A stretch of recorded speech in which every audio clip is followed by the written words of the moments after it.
Africaines, Africains,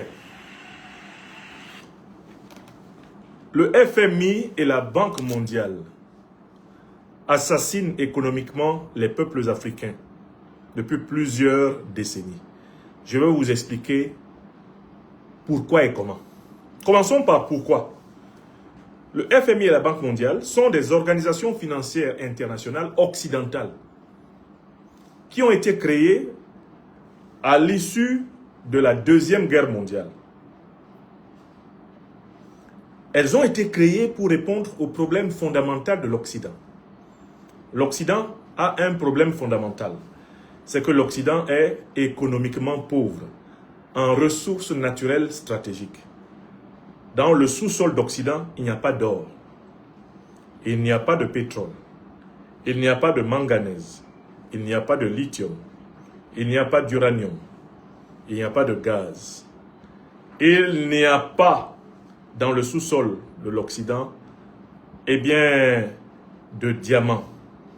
Les plus grandes richesses stratégiques qu'il y ait sur la Terre manquent à l'Occident. La psychologie, la mentalité de l'occidental est donc dominée par la peur de manquer. Ce que j'ai appelé l'angoisse existentielle de la rareté, l'angoisse du manque. Voilà pourquoi l'occidental a développé des stratégies d'anticipation. Conforme à la théorie de la fable de La Fontaine, dans La cigale et la fourmi, l'Occident politique est plutôt fourmi, au sens où il passe une bonne partie de son temps à planifier des stratégies pour compenser ses manques, c'est-à-dire à résoudre par anticipation les crises de rareté qui vont le frapper. Par exemple, regardons le cycle du pétrole. Tous les pays occidentaux stockent du pétrole en avance pour pouvoir tenir pratiquement 5 à 7 ans en cas d'arrêt de la production de pétrole sur la Terre. Tous les grands pays occidentaux constituent en permanence de gros stocks d'or afin de pouvoir anticiper sur des crises financières, des crises monétaires. Si les billets de banque venaient à perdre leur valeur, ces pays, avec les réserves d'or qu'ils se constituent, se donnent les moyens de pouvoir rebondir en utilisant l'or comme unité, eh bien, refuge de la monnaie. Ces pays ont développé l'épargne à un niveau pas possible. Ils ont développé la prévision, l'anticipation. Ils ont développé un domaine particulier de la connaissance qui s'appelle la prospective, c'est-à-dire la compréhension anticipée de l'évolution des phénomènes naturels, sociaux, économiques et politiques. Compréhension qui leur permet d'élaborer des programmes, des projets et de penser déjà à ce qui va se passer en 2050, en 2060, en 2100, pendant même que nous sommes en 2026.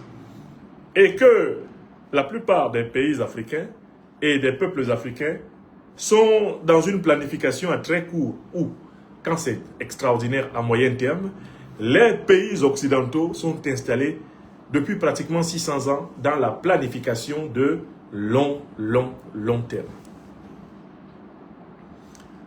Cet esprit de planification a été bien exprimé par l'un des plus grands penseurs de la science occidentale, à savoir le philosophe français Auguste Comte, auteur de la doctrine positiviste. On lui pose la question de savoir à quoi sert la science. Et Auguste Comte donne la réponse suivante. La science, elle sert à savoir pour prévoir et elle sert à prévoir pour agir. Savoir pour prévoir et prévoir pour agir. Donc même la recherche scientifique telle qu'elle est pensée dans tous les grands pays occidentaux a pour but de répondre aux soucis fondamentaux de l'occidental, à savoir le manque. Le manque d'argent, le manque d'or, le manque d'aluminium. Je vous rappelle que l'argent est une matière première. Le manque de cuivre, le manque de diamants, le manque de pétrole, le manque de gaz, le manque de café, le manque de cacao, le manque de bananes, le manque d'orange. Toute la science a pour vocation de prévoir ces manques-là et d'y répondre. Alors, à travers l'histoire, comment l'homme a-t-il fait face au manque? D'abord, l'homme a fait face au manque par la recherche d'un objet immédiat à portée de main qui puisse le satisfaire. Quand un homme a faim, par exemple, et qu'il y a des arbres fruitiers devant lui, il n'hésite pas, s'il n'est pas trop menacé par un propriétaire nerveux, à cueillir un fruit pour le manger. Donc le premier réflexe de l'homme, il le partage avec tous les animaux, c'est que quand il est en manque et que l'objet est à portée de main, il le prend. Et il va le consommer pour combler ce manque. Mais ce réflexe est un réflexe animal. En tant que l'homme est doué de conscience, c'est-à-dire qu'il a conscience de l'existence du passé, du présent et du futur, il tire des leçons de ses expériences passées. Voilà pourquoi l'homme est l'animal qui possède des greniers, qui possède des lieux où il réserve des choses afin de répondre à son manque quand ce manque se ressignale. Voilà comment, quelque part, est née l'économie, c'est-à-dire une activité consistant en la production, en la distribution et en la consommation des biens et services. Et un élément très important de l'économie, c'est tout naturellement la prospective économique. C'est la prospective économique qui a généré, dans l'esprit des Occidentaux, l'idée de réduire tous les Noirs de la terre au statut d'esclaves, afin que ceux-ci travaillent pour eux et produisent des biens et services qu'eux, ils vont consommer. C'est la prospective économique qui a amené les Occidentaux à explorer, à travers des missionnaires, des marchands, puis par la suite des militaires, tous les continents, afin de soumettre les peuples à la colonisation, et ainsi exploiter les peuples sur leur propre terre, et ramener dans leur métropole toutes les richesses produites par les peuples esclavagisés chez eux. Car la colonisation, c'est l'esclavage pratiqué contre un peuple sur son propre territoire et contre lui. Ce sont ces mêmes angoisses fondamentales de l'occidental qui expliquent la persistance de l'impérialisme. Regardez par exemple le comportement du président Donald Trump envers le Venezuela. Donald Trump est un président qui a l'inconvénient d'être grossier, mais c'est en même temps par là qu'il est utile à l'histoire contemporaine. Parce que lui, il révèle d'une manière extrêmement claire les vraies motivations politiques de la classe politique occidentale. Il attaque le Venezuela, il kidnappe le président du Venezuela et il arrache 50 millions de litres de pétrole aux Vénézuéliens. Et il dit, désormais, le pétrole du Venezuela nous appartient. Mais c'est exactement ce qu'ils ont fait pour organiser la traite négrière. C'est exactement ce qu'ils ont fait pour les colonisations françaises, portugaises, italiennes, espagnoles, allemandes, britanniques, les colonisations américaines perpétrées par les Européens. C'était le principe. Par la force, on s'arroge non seulement les richesses des gens, on s'arroge leur corps, on s'arroge leurs âmes par l'assimilation culturelle, et on détruit leur culture pour les présenter comme des sauvages, et pour essayer de justifier la barbarie perpétrée contre eux derrière la doctrine de la mission civilisatrice. Donc il faut que vous compreniez que ces 600 dernières années, l'Occident a procédé essentiellement, je dis bien essentiellement, accessoirement il a procédé autrement, mais l'Occident politique a procédé essentiellement par la violence, par la ruse et par le mensonge pour remplir ses greniers. C'est cette violence, cette ruse et ce mensonge qui se sont exprimés à travers les grandes tragédies de la traite des Noirs, qui a été coulée dans le marbre de la loi, par exemple en France, à travers le Code noir de Colbert, qui n'a même pas encore été aboli cette année, 2026.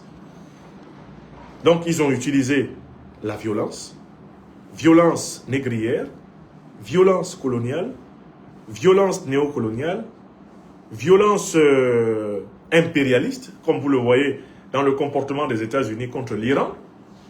L'Iran est en Iran, les dirigeants iraniens sont en Iran, ils ne sont pas aux États-Unis. Donald Trump envoie toute une armada encercler l'Iran et menacer l'Iran.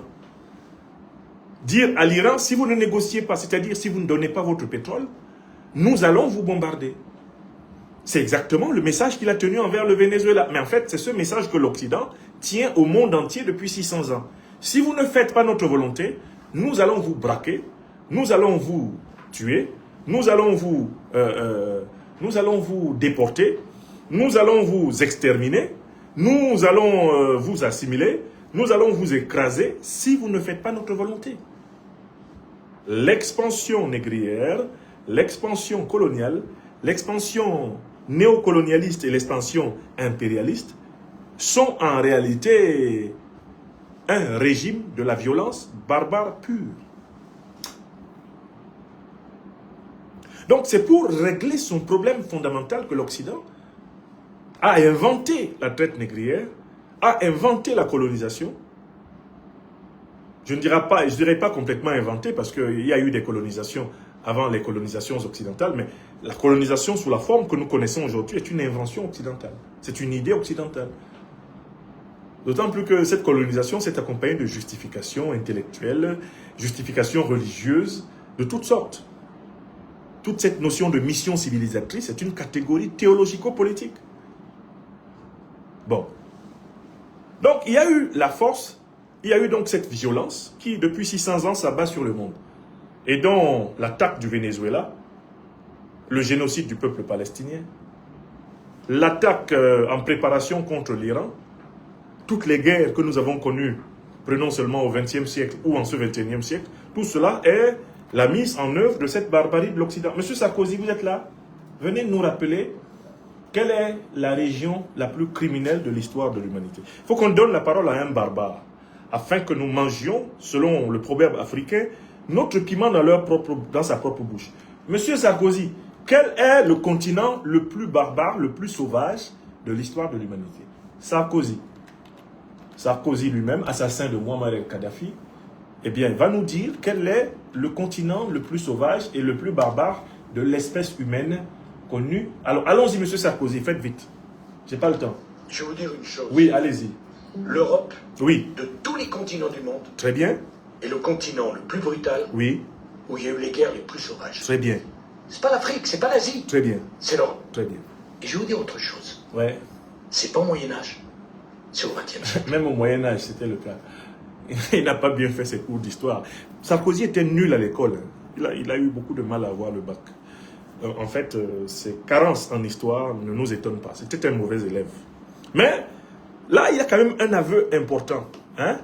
Il y a un aveu important. Sarkozy, l'un des plus grands barbares à la tête de la France, l'assassin de Kadhafi, le voleur de dizaines de millions de dollars libyens, le repris de justice, le premier président de la République française à aller en prison au XXIe siècle. Bref, en fait, le recordman du néant, Nicolas Sarkozy de Nagui Boksha, nous dit, il reconnaît qu'il est un barbare et que la barbarie politique, c'est la marque déposée dans l'histoire de l'humanité de l'Europe. C'est important que ça vienne de Sarkozy, c'est-à-dire d'un barbare. C'est une véritable confession, ce jour-là, devant des parlementaires. Bon. Mais, comme vous le savez très bien, la violence ne suffit pas. Vous ne pouvez pas en permanence maintenir votre domination sur des gens par la violence. Vous êtes obligé d'utiliser d'autres moyens. Parmi ces moyens, il y a l'aliénation religieuse, imposer aux gens l'idée que leur Dieu c'est Satan et que votre Dieu est le vrai Dieu. L'aliénation religieuse qui a été magnifiquement étudiée par mon regretté honorable professeur Fabien Ebousi-Boulaga dans un livre célèbre intitulé Christianisme sans fétiche, que je vous recommande. On a utilisé ça. Mais quand l'aliénation religieuse ne marche pas, parce que les Africains se souviennent quand même que dans leur propre langue, on peut trouver le nom de Dieu, et qu'il y a des hommes vertueux dans toutes les civilisations, et que tous les temples, finalement, s'orientent d'une manière ou d'une autre vers le seul et même vrai Dieu, ils ont trouvé autre chose pour tenir les Africains. Vous savez quoi? Et j'en viens à ce que le FMI et la Banque mondiale utilisent pour tenir les Africains. L'arme, en dehors de la violence, en dehors de l'aliénation culturelle et spirituelle, l'arme fatale pour tenir les Africains qu'ils ont trouvée, c'est la dette. La dette négrière, la dette coloniale, la dette néocolonialiste, la dette impérialiste. Écrivez ça. Aya Sever. C'est très sérieux ce que je suis en train de vous dire. quand l'impérialisme occidental n'a pas pu s'imposer par la violence, quand il n'a pas pu s'imposer par l'aliénation culturelle, spirituelle, il s'impose par l'aliénation économique, l'aliénation financière et l'un des aspects les plus importants utilisés par les puissances impérialistes pour assujettir les peuples du Sud global, c'est la dette. L'histoire de la dette, telle qu'elle est pratiquée notamment par le FMI et la Banque mondiale, pour la comprendre, il faut se souvenir de l'usage qui a été fait de la dette par les puissances négrières. Et l'une des plus grandes puissances négrières qui soit, celle d'ailleurs qui n'a pas aboli le Code noir, c'est la France. L'Empire, la monarchie française, la République française, se sont permis d'imposer à des pays dont les populations avaient été victimes d'esclavage organisé par la France, leur imposer de payer les propriétaires d'esclaves, d'indemniser les propriétaires d'esclaves. C'est-à-dire que la France a organisé, par exemple, et il y a un bon modèle, c'est Haïti, elle a organisé l'indemnisation du criminel par ses victimes. C'est-à-dire qu'au moment de l'abolition, au moment du retrait de la puissance négrière, colonialiste, néocolonialiste et impérialiste française, des îles caribéennes et notamment de Haïti, la France impose, sous peine de canonnade, de bombardement, sous peine d'assassinat total des populations locales, elle impose à l'île de Haïti de payer des indemnités aux anciens propriétaires d'esclaves. Et la République française va même organiser l'indemnisation des anciens propriétaires d'esclaves au motif que l'abolition de l'esclavage les a spoliés. Ça, c'est le principe de la dette coloniale. C'est-à-dire que des gens réduisent en esclavage et assassinent des millions, que dis-je, des dizaines de millions, des centaines de millions de personnes pendant 300 à 400 ans. D'accord? Au bout du compte, c'est eux qu'on indemnise. On indemnise les propriétaires d'esclaves. Quand on abolit l'esclavage, on indemnise les propriétaires d'esclaves. Et quant aux victimes de l'esclavage, on les met en demeure de rembourser tout ce que le maître colon, le maître négrier, le maître esclavagiste ont réalisé. C'est-à-dire en fait que les descendants d'esclaves aux Antilles, les descendants d'esclaves à Haïti, ont été condamnés à payer, à remercier la France pour les avoir réduits en esclavage. Ça frôle. What? Mais est-ce qu'un être humain normal peut vivre avec une vérité aussi grave? Je veux que vous compreniez d'où vient l'esprit de la dette du FMI et de la Banque mondiale. L'esprit de ces organisations, c'est de faire payer les victimes. Wow! C'est-à-dire une dette qui a pour but de te maintenir en esclavage. Ça s'appelle la dette coloniale. Le FMI, la Banque mondiale, fonctionne sur le même principe que les puissances négrières qui ont surendetté les communautés qui ont été victimes d'esclavage. Maintenant, venons-en au mécanisme du FMI. Il faut que vous m'écoutiez. Comment le FMI et la Banque mondiale font pour assassiner des nations entières du continent africain? Il y a une première étape qui est extrêmement importante. Ces organisations financières appartiennent à des puissances qui combattent les peuples africains et empêchent les peuples africains d'installer dans les palais présidentiels des dirigeants qui servent leur peuple. Notez première étape, le sabotage des processus de désignation des dirigeants souverains. C'est une étape extrêmement importante. Parce que si, à la tête des pays africains, il y avait essentiellement des dirigeants qui sont l'émanation des choix des peuples, ces dirigeants ne pourraient pas faire les 4 volontés de la Banque mondiale et du FMI. La dette coloniale administrée à l'Afrique ne serait point possible. Est-ce que vous comprenez? Donc, regardez ce qu'ils ont fait partout où ils l'ont pu en Afrique. Ils ont tué tous les dirigeants africains qui voulaient servir les aspirations des peuples africains. Et ils ont imposé, partout où ils l'ont pu, des dirigeants africains qui servaient les intérêts étrangers à l'Afrique. C'est-à-dire les intérêts occidentaux et moyen-orientaux. Donc la première phase, c'est la phase de la dépossession de la souveraineté. Écrivez. Vous ne pouvez pas comprendre la dette du FMI et de la Banque mondiale sans avoir clairement compris que la phase première, pour que cette dette soit possible, c'est d'abord la dépossession de souveraineté. Il faut que les pays africains soient dirigés par les ennemis de leur propre peuple. Pour que la dette coloniale du FMI et de la Banque mondiale prospère. Écrivez, Tilana. Je suis là pour vous expliquer. Niveau CM2, tu comprends. On commence d'abord par empêcher que ceux qui sont présidents chez nous soient des gens qui soient obligés de rendre compte à leur peuple. On fait tout pour que ceux qui sont présidents chez nous rendent d'abord compte aux Européens, aux Américains. On les rend, on fait tout pour que les palais soient occupés par les valets. Écrivez, on fait d'abord tout pour que les palais africains soient occupés par les valets. Cette formule est facile à retenir. On fait d'abord tout pour que les palais africains soient occupés par des valets. J'ai dit que c'était l'étape 1 de toutes les grandes dettes que la Banque mondiale et le FMI revendiquent en Afrique. Une fois qu'ils ont imposé des valets dans les palais, on passe à l'étape 2. On fait signer aux valets des dettes qui sont avantageuses pour les maîtres, c'est-à-dire pour le FMI et la Banque mondiale, c'est-à-dire les pays occidentaux, et qui sont désavantageuses pour les peuples. Et on fait bien comprendre aux valets, c'est-à-dire à ces dirigeants ennemis de leur propre peuple, que leur survie au pouvoir est conditionnée par leur obéissance, le doigt sur la couture, à la Banque mondiale et au FMI. Voilà comment ces dirigeants signent des deux mains toutes sortes de crédits, absurdes et stupides. J'ai même entendu un vieux dictateur, celui de mon pays natal, le Cameroun, avouer en plein Washington qu'ils avaient signé des crédits, ils avaient accepté des emprunts à des taux rédhibitoires. Ils utilisent un gros mot pour tromper le peuple camerounais de la campagne, le peuple camerounais qui ne parle pas le gros français. Rédhibitoire, c'est-à-dire des dettes contre nous-mêmes. Des dettes dont les conséquences sont négatives pour nous-mêmes. Biya Paul a le niveau Bac plus 5 à la base.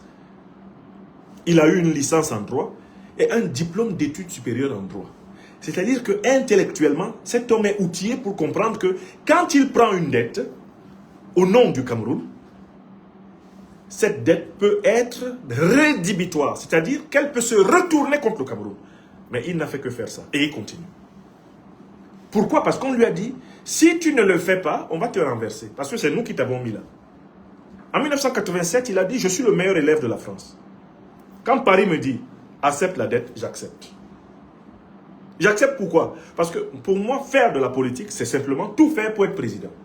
Je ne fais pas de la politique pour que il y ait un train qui fonctionne entre les 10 capitales, les 10 régions du Cameroun. Je ne fais pas de la politique pour que la fourniture d'électricité du Cameroun soit de 150%. Je ne fais pas de la politique pour que toutes les Camerounaises et tous les Camerounais aient de l'eau potable. Non. Je ne fais pas de la politique pour que toutes les Camerounaises, tous les Camerounais aient des dispensaires, des hôpitaux d'arrondissement, de district, des hôpitaux régionaux et de grands hôpitaux nationaux. Je ne fais pas de la politique pour cela. Je fais de la politique pour être toujours président et pour plaire toujours à ceux qui m'ont imposé en assassinant les véritables serviteurs de la libération du pays, qui étaient Oumyobé, Osende Afana, Ernest Ouandié, qui était Abel Kingé, Félix Roland Moumié. Je fais de la politique pour qu'on me laisse être président à tout prix, y compris au prix de la mort lente du peuple camerounais. Vous pouvez appliquer ce raisonnement dans tous les pays africains où ces gens ont imposé par des crimes des dirigeants à leur bout. Et ça marche pareil. Donc, deuxième phase, il signe. Maintenant, intéressons-nous au contenu des crédits du FMI. Le contenu des crédits du FMI et de la Banque mondiale, il est caractérisé par un détail qui est très important, c'est le taux d'intérêt. Le taux d'intérêt, c'est un coefficient, c'est un chiffre qui dit la quantité d'argent que tu vas ajouter sur l'argent qu'on t'a donné quand tu vas rembourser. Bien sûr, quand une banque vous prête de l'argent, et cette banque, ce sont les grandes puissances occidentales qui sont derrière, d'accord? C'est une FMI, Banque mondiale, c'est les banques de l'OTAN. Pour faire simple, c'est l'OTAN, c'est les pays de l'OTAN qui sont derrière. D'accord? La dette est une arme. Donc quand ils te donnent leur dette, il joue sur une chose qui s'appelle le taux d'intérêt. Définition simple du taux d'intérêt. Le taux d'intérêt, c'est un chiffre qui dit la quantité d'argent que tu vas ajouter sur l'argent qu'on t'a donné quand tu vas rembourser.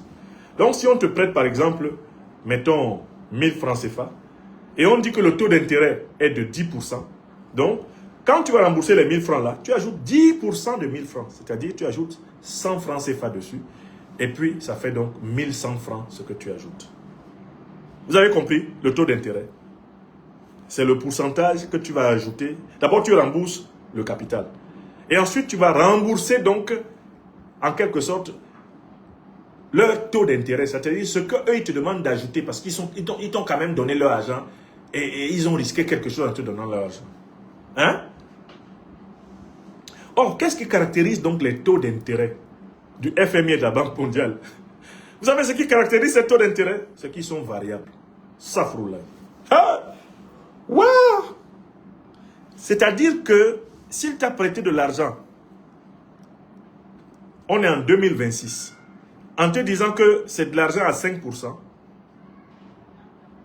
il faut savoir qu'en 2027, le taux d'intérêt là, il va monter à 10%. Si tu n'as pas fini de rembourser. Il faut savoir qu'en 2028, le taux là peut monter même à 30%. Si tu n'as pas fini de rembourser. C'est-à-dire que plus le temps passe, plus la quantité d'argent que tu dois ajouter dessus augmente. Le professeur de sciences, Léo Bessiping, a dit qu'on ne peut pas ajouter l'argent sur l'argent. Moi, je vous dis que le FMI et la Banque mondiale, leur travail, c'est d'ajouter l'argent sur l'argent. C'est une anecdote célèbre. Un candidat à la pseudo-élection présidentielle du Cameroun, qui avait surtout, en fait, pour ambition de récupérer une dette que l'État devait lui payer, a dit que lui, il ne pouvait pas ajouter l'argent sur l'argent. Parce que l'État lui devait déjà de l'argent et on lui demandait de payer sa caution de candidat. Il a dit que lui, il ne peut pas ajouter l'argent sur l'argent. Eh bien, moi, j'inverse. Je reprends la célèbre boutade du professeur Bessiping et je vous dis que le FMI et la Banque mondiale, leur travail, c'est d'ajouter l'argent sur l'argent. Tout le temps, l'argent sur l'argent. Donc, qu'est-ce qu'ils font? Ils te prêtent 1000 € en 2026 et ils te créent des problèmes pour que tu ne sois pas capable de leur rembourser ça en 2027. C'est eux-mêmes qui te créent des problèmes. Ils disent, hey, les 1000 € qu'on t'a donnés là, tu ne dois pas les utiliser pour financer les hôpitaux. Tu ne dois pas les utiliser pour financer l'industrialisation de ton pays. Tu ne dois pas les utiliser pour financer la formation de tes jeunes. Tu sais pourquoi on t'empêche de faire ça? Parce que si tu fais ça, tu vas créer les conditions du remboursement rapide de la dette. On dit non. Les 1000 € qu'on t'a donnés là, ils doivent te permettre de privatiser ton secteur pétrolier, de faire que ce soit des capitaux privés qui gagnent dedans. Les 1000 € qu'on t'a donnés là, ça va te permettre de financer les anciennes dettes que tu avais contractées. Bref, ils te prêtent de l'argent, ils t'obligent à l'utiliser contre toi-même. À l'utiliser, à l'affecter à des activités qui t'empêchent d'être capable de rembourser. Résultat, tu arrives en 2027, tu n'as pas pu rembourser les 1000 €. Comme tu n'as pas pu rembourser les 1000 €, le taux d'intérêt a augmenté. En 2028, il recommence. Il te crée des problèmes. Les 1000 € sont devenus 1500 € entre-temps.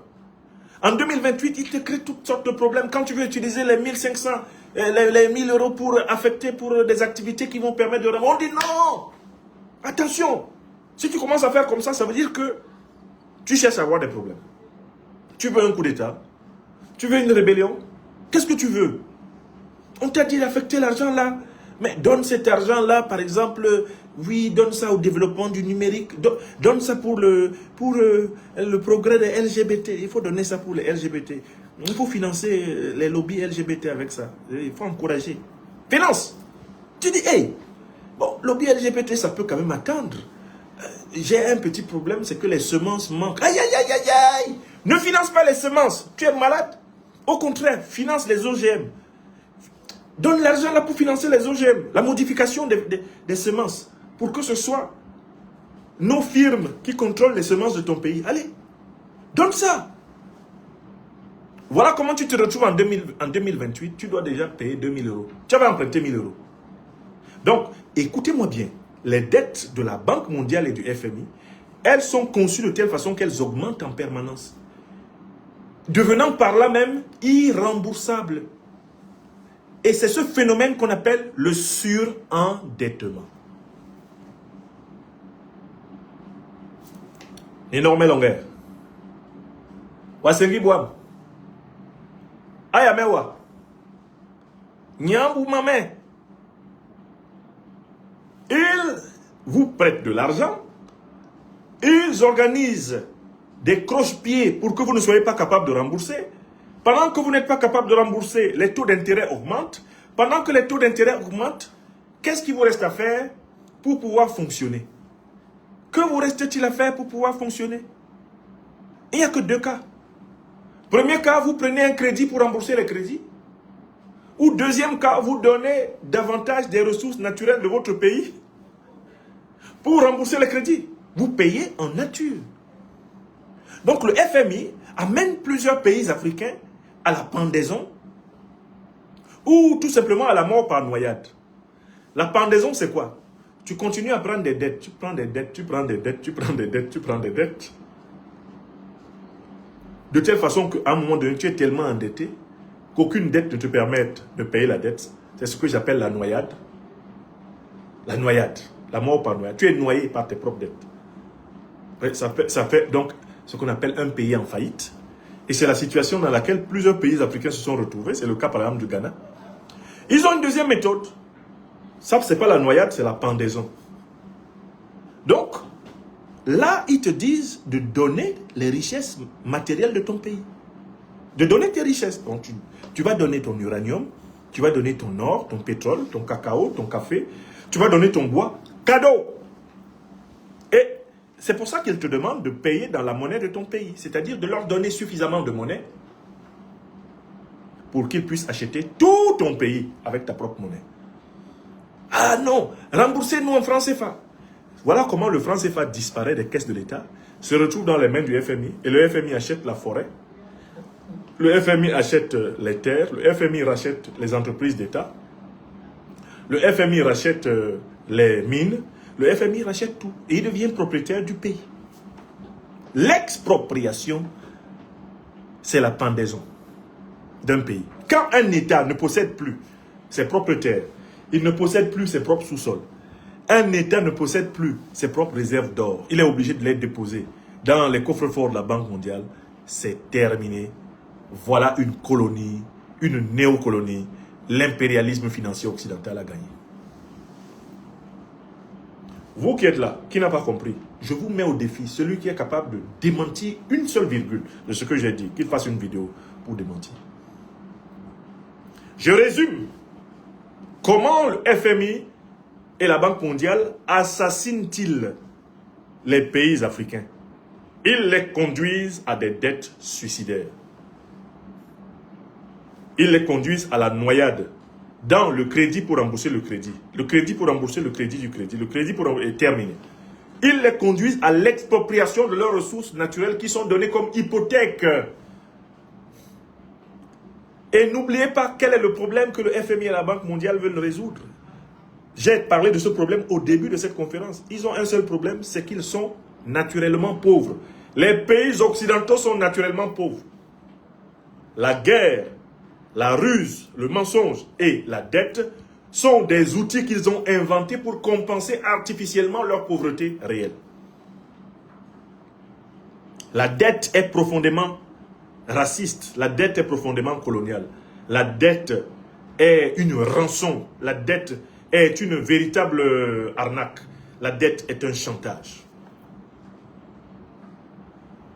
Et vous comprenez pourquoi? Eh bien, Thomas Sankara, entre autres choses, a trouvé la mort. Thomas Sankara parlant de la dette. Écoutez le discours du président Thomas Sankara sur la dette. C'est pour ça qu'ils l'ont tué. Allons-y, monsieur Sankara. Allons-y, monsieur le président.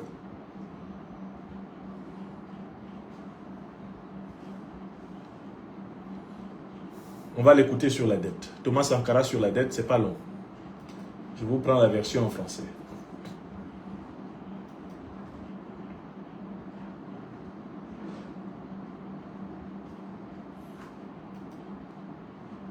Ça vient.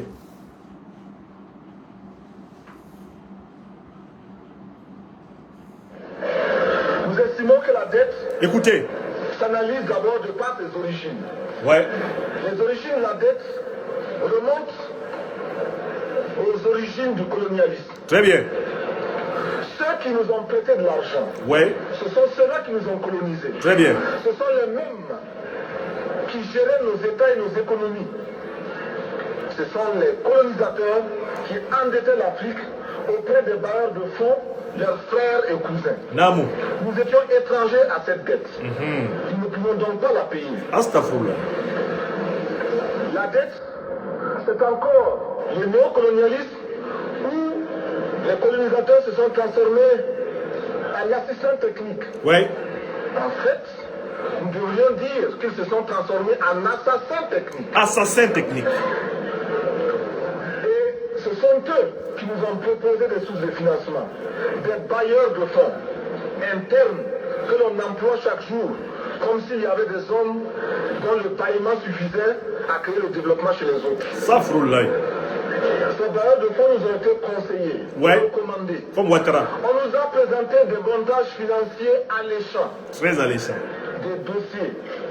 Nous sommes endettés pour 50 ans, 60 ans, même plus. C'est-à-dire que l'on nous a amenés à compromettre nos peuples pendant 50 ans et plus. Mais la dette, c'est sa forme actuelle. Contrôlée, dominée par l'impérialisme. Une reconquête savamment organisée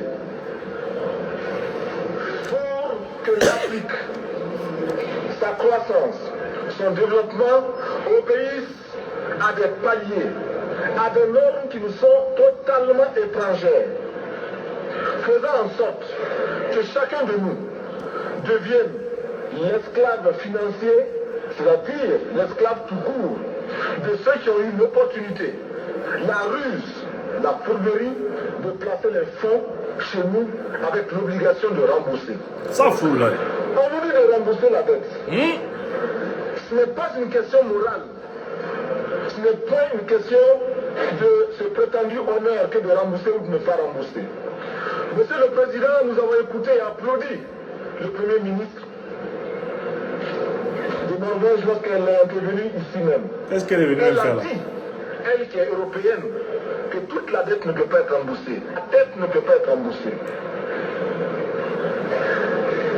La dette ne peut pas être remboursée parce que, d'abord, si nous ne payons pas, nos bailleurs de fonds ne mourront pas. Ils vont pas mourir. Soyons-en sûrs. Si nous ne payons pas, ils vont pas mourir. Si nous payons, c'est nous qui allons mourir. Voilà. Si nous on paye, on meurt. Soyons-en sûrs également. Ceux qui nous ont amenés, ceux qui nous ont conduits à l'endettement, ont joué comme dans un casino. Ils ont perdu. Quand ils gagnaient, il n'y avait pas de débat. Maintenant qu'ils ont perdu au jeu, ils nous exigent le remboursement. Et l'on parle de crise. Non, Monsieur le Président, ils ont joué, ils ont perdu, c'est la règle du jeu. La vie continue. Safrullah.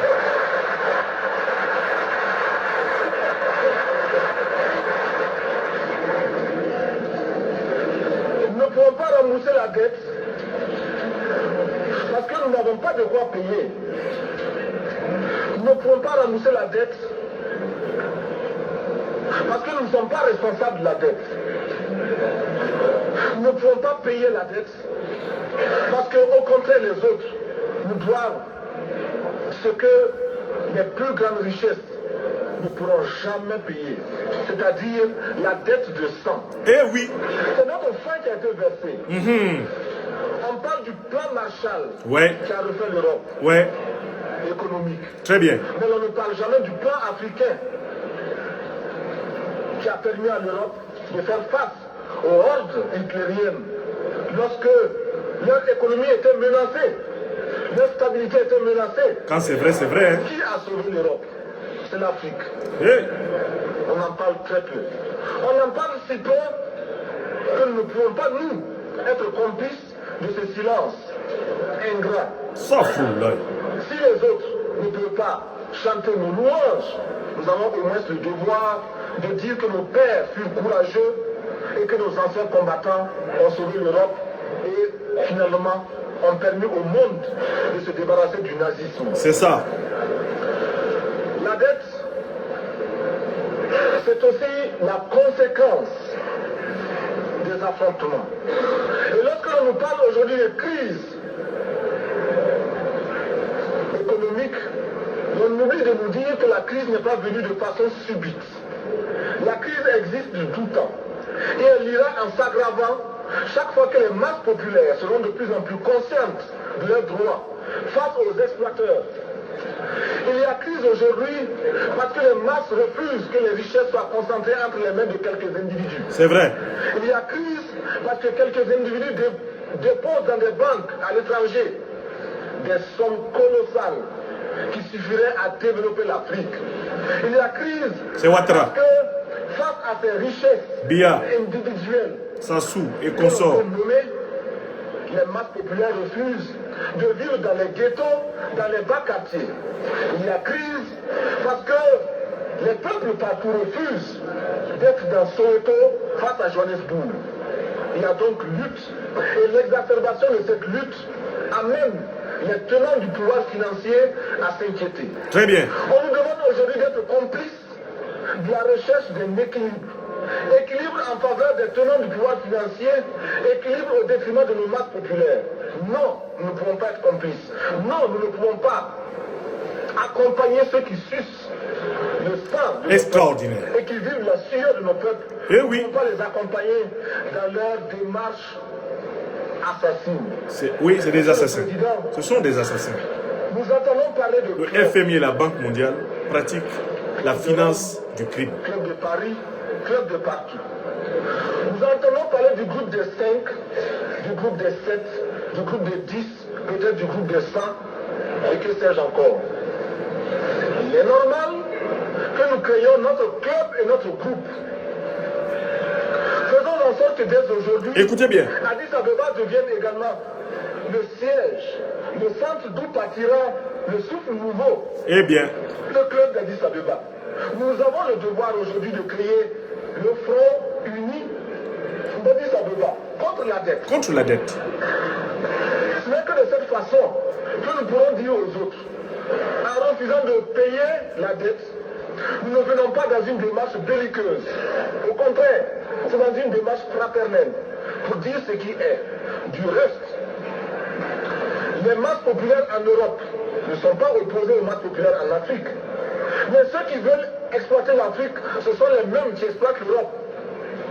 Nous avons un ennemi commun. Donc, notre club parti d'Addis Abeba devra également dire aux uns et aux autres que la dette ne saurait être payée. Et quand nous disons que la dette ne saurait être payée, ce n'est point que nous sommes contre la morale. Merci, Monsieur le Président. Ce célèbre discours du président Thomas Sankara à Addis Abeba se conclut par la nécessité pour les Africains de se rassembler dans ce qu'il appelle un front uni contre la dette. Un front uni contre la dette.